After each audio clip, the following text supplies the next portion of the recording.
శ్రీ సాయిబాబా జీవిత చరిత్రము 7వ అధ్యాయము. అద్భుత అవతారము, సాయిబాబా వైఖరి, వారి యోగ అభ్యాసము, వారి సర్వాంతర్యామిత్వము, కుష్ఠుభక్తుని సేవ, కాపర్దే కొడుకు ప్లేగు సంగతి, పండరీపురము పోవుట మొదలగు అంశములను ఈ అధ్యాయములో మనం శ్రవణం చేయబోతున్నాం. అద్భుత అవతారము. సాయిబాబాకు యోగ అభ్యాసములన్నీ తెలిసి ఉండెను. షణ్మార్గములందును బాబా ఆరితేరినవారు. అందులో కొన్ని ధౌతి, కండయోగము, సమాధి మొదలగునవి.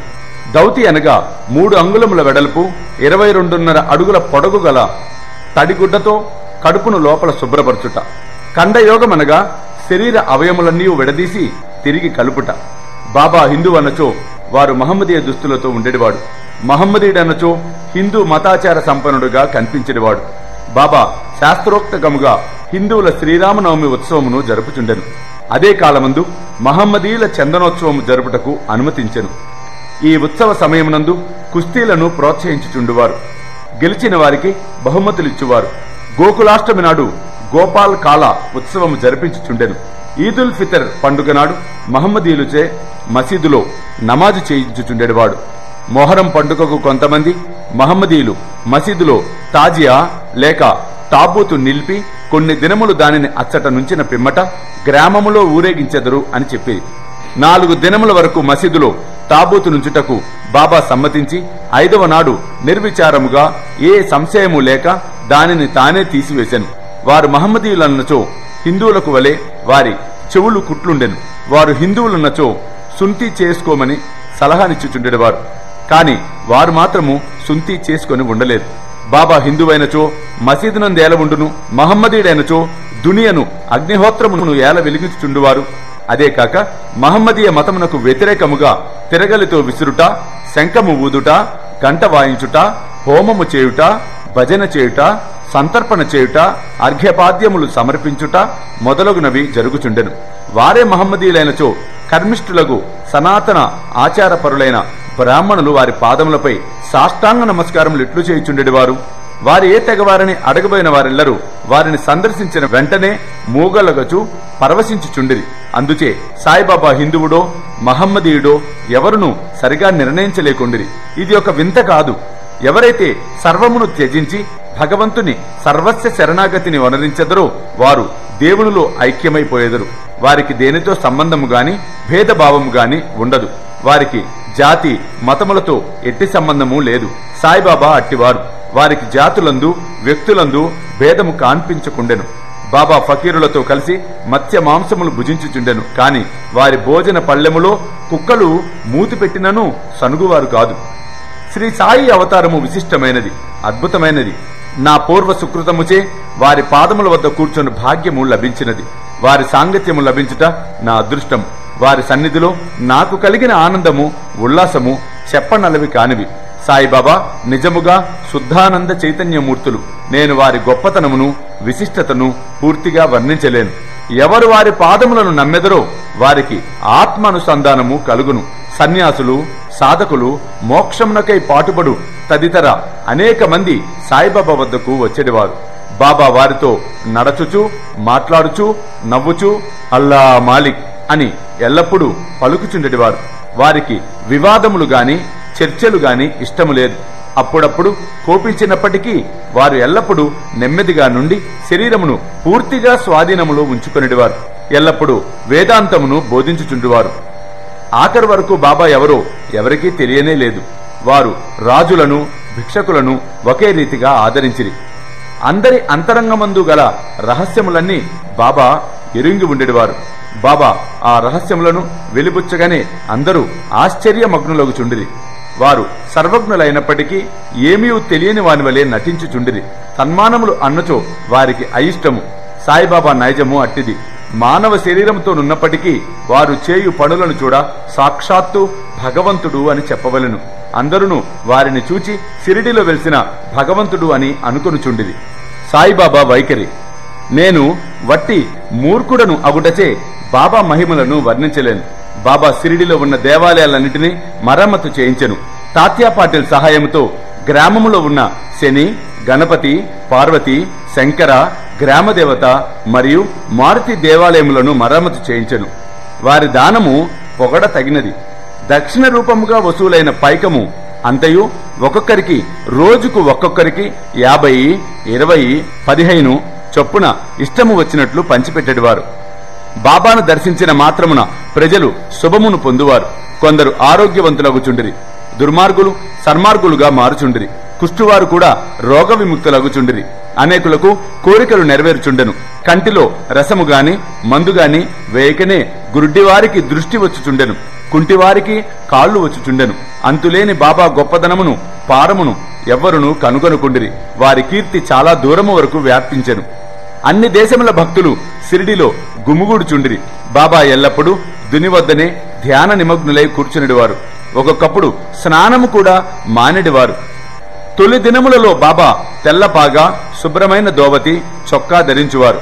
మొదట గ్రామములో రోగులను పరీక్షించి ఔషధములిచ్చేడివారు. వారి చేతితో ఇచ్చిన మందులు పనిచేయుచుండెడివి.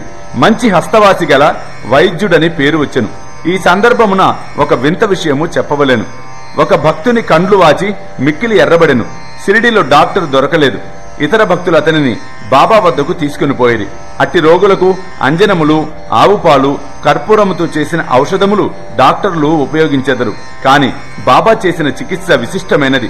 నల్లజీడి గింజలను నూరి 2 మాత్రలు చేసి ఒక్కొక్క కంటిలో ఒక్కొక్క దానిని దూర్చి గుడ్డతో కట్టెను. మరుసటి దినము కట్టులను విప్పి నీళ్లను ధారగా పోసెను. కండ్లలోని పుసి తగ్గి కంటి పాపలు తెల్లబడి శుభ్రమయ్యను. నల్లజీడి పిక్కల మందు పెట్టినప్పుడు సున్నితమైన కండ్లు మండనే లేదు. అటువంటి చిత్రము అనేకములు కలవు. కాని అందు ఒకటి మాత్రమే చెప్పబడినది. బాబా యోగ అభ్యాసములు.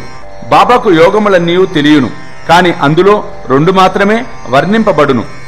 మొదటిది దౌతి లేక శుభ్రపరచు విధానము.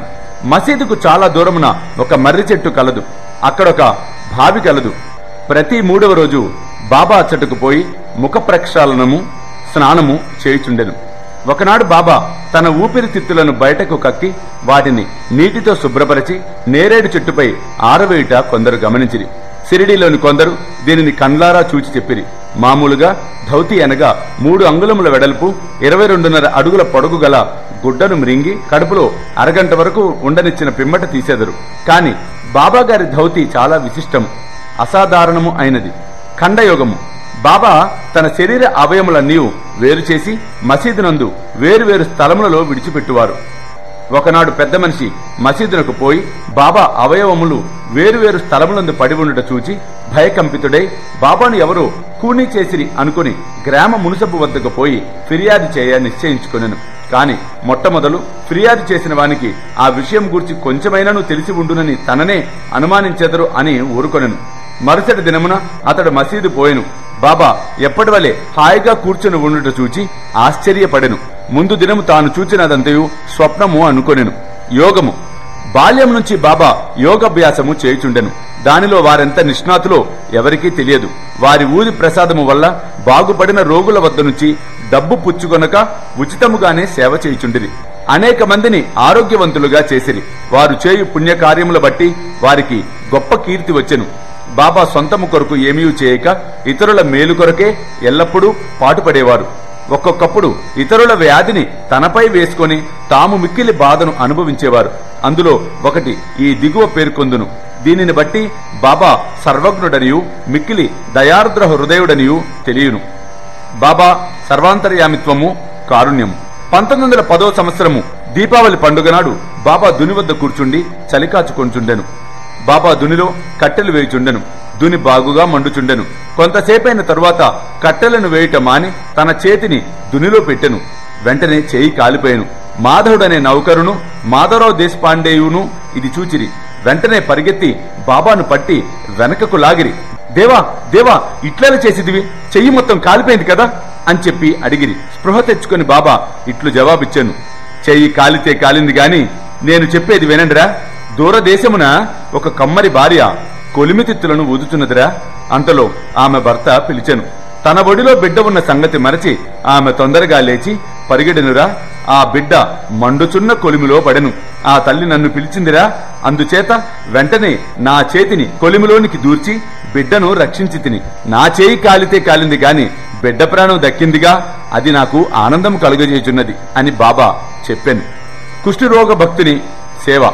బాబా చెయ్యి కాల్చుకొనినని మాధవరావు దేశపాండే నానాసాహెబ్ చందోర్కర్కు తెలియచేశాను. వెంటనే ఆయన బొంబాయి నుండి డాక్టర్ పరమానందుని మందుల పెట్టెతో వెంటబెట్టుకుని వచ్చాను.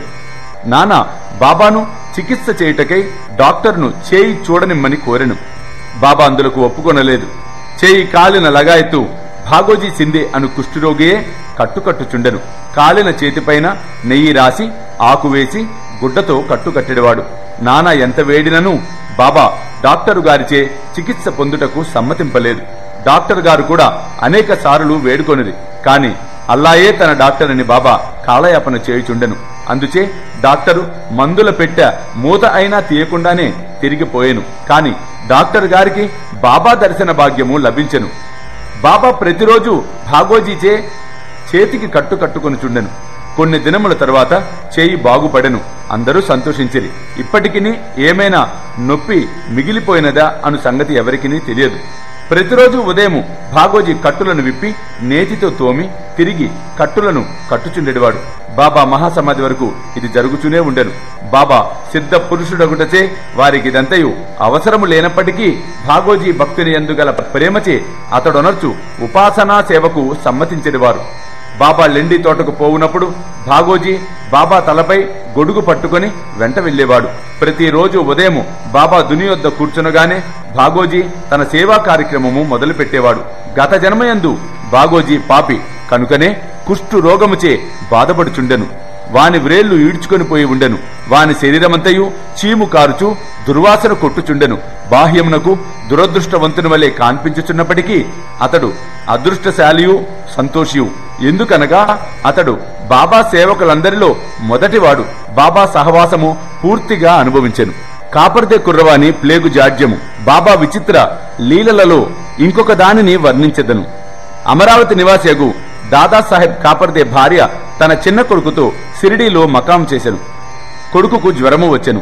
అది ప్లేగు జ్వరముగా మారెను. తల్లి మిక్కిలి భయపడెను. సిరిడి విడిచి అమరావతి పోవలను అని అనుకొని సాయంకాలము బాబా బుట్టివాడ వద్దకు వచ్చుచున్నప్పుడు వారి సెలవును అడగటానికి పోయెను. ఒడుగుచున్న గొంతుతో తన చిన్న కొడుకు ప్లేగుతో పడి ఉన్నాడని బాబాకు చెప్పాను. బాబా ఆమెతో కారుణ్యముతో నెమ్మదిగా మాట్లాడసాగాను.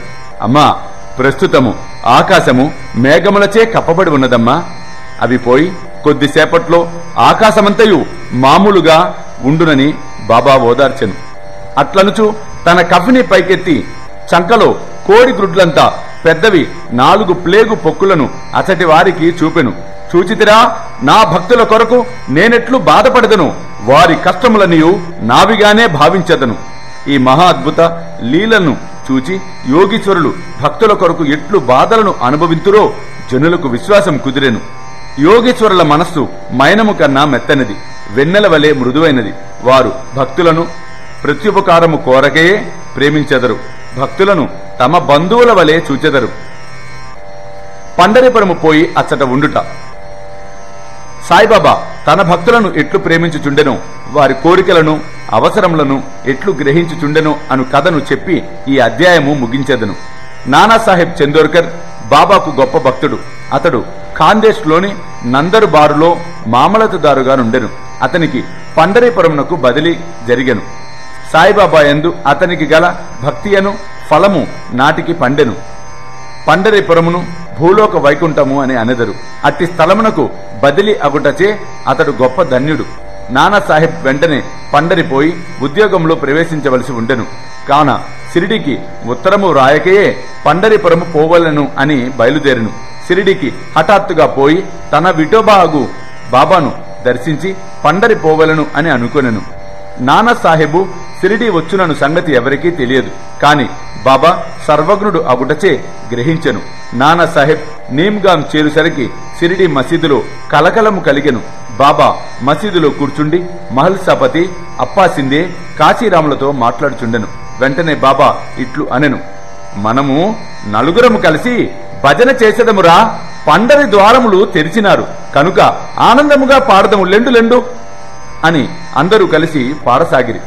ఆ పాట భావము ఏమనగా, నేను పండరి పోవలను, అక్కడ నివసించవలను, అది నా దైవము యొక్క భవనం. బాబా పాడుచుండెను. భక్తులందరూ బాబాను అనుసరించుచుండిరి. కొద్దిసేపటికి నానా కుటుంబముతో వచ్చి బాబా పాదములకు సాష్టాంగ నమస్కారం చేసి బాబాను పండరీపురం వచ్చి వారితో కలిసి అక్కడ ఉండుమని వేడుకొనెను. ఈ బ్రతిమాలుట అవసరం లేకుండెను. ఏలన అనగా బాబా అప్పటికే పండరి పోవలను, అచ్చట ఉండవలను అన్న భావమును వెలుబుచ్చుచుండెనని తక్కిన భక్తులు చెప్పిరి. ఇది విని నానా మనసు కరిగి బాబా పాదములపై పడెను. బాబా యొక్క ఆజ్ఞను పొంది ఊది ప్రసాదమును గ్రహించి ఆశీర్వాదమును పొంది నానా సాహెబు పండరికి పోయెను. ఇట్టి బాబా లీలలకు అంతులేదు. ఓం నమో శ్రీ సాయినాథాయ. శాంతి శాంతి శాంతి. 7వ అధ్యాయము సంపూర్ణము. మొదటి రోజు పారాయణము ముగిసినది. సర్వం శ్రీ సాయినాథార్పణమస్తు.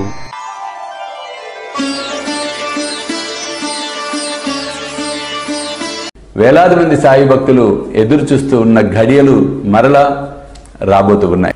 స్వామీజీతో షిరిడి యాత్ర సెప్టెంబర్ 5 గురువారం నాడు బయలుదేరతాం. సెప్టెంబర్ 6, 7, 8 షిరిడిలో వేలాది మంది సాయి భక్తులతో ఈసారి ప్రపంచవ్యాప్తంగా ఉన్న సాయి భక్తులందరినీ కూడా మేము ఇన్వైట్ చేస్తున్నాం ఈ గొప్ప కార్యక్రమానికి. కాబట్టి మీరు నాతో రావాలి, ఈ యాత్రలో పాలు పంచుకోవాలి అనుకుంటే త్వరితగతిన కింద కనిపిస్తున్న ఫోన్ నెంబర్స్కి ఫోన్ చేసి మీ టికెట్స్ రిజర్వ్ చేసుకునే ప్రయత్నం చేయండి.